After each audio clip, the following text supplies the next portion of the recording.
Title: The Pharaoh Who Was Deceived. The Pharaoh was an arrogant and cruel king. He considers himself a god and rules his people arbitrarily. He also hated the Israelites who lived in the land of Egypt as slaves. He did not want to listen to the warning of Moses, the prophet of God, to free them. One day, Pharaoh had a strange dream. He dreamed of seeing the Nile turn to blood, frogs hopping around in his palace, and locusts eating the crops in his fields. He woke up terrified and immediately called the dream experts to interpret his dream. Dream experts say, "O Pharaoh, your dream is a good omen. It shows that you will gain greater power and prosperity.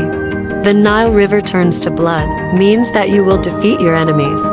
Frogs jumping around in your palace means that you will have many children and grandchildren. Locusts eating the plants in your field means you will get a bountiful harvest." Pharaoh believed in the interpretation of dream experts and felt happy. He thought that the dream was a gift from the gods who liked him.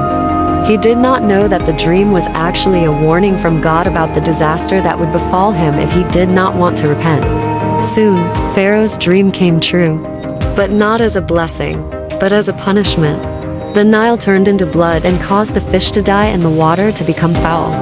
Frogs jump around in Pharaoh's palace and disturb the sleep and eating of Pharaoh and his family. Locusts ate the crops in Pharaoh's fields and starved his people. These are all part of the 10 plagues that God sent to Pharaoh and the Egyptians because they did not want to let go of the Israelites. Pharaoh finally realized that he had been deceived by the dream experts. He regretted his arrogance and cruelty. But it was too late. God has punished him in an appropriate way. Pharaoh and his army drowned in the Red Sea when they pursued the Israelites who had escaped from slavery.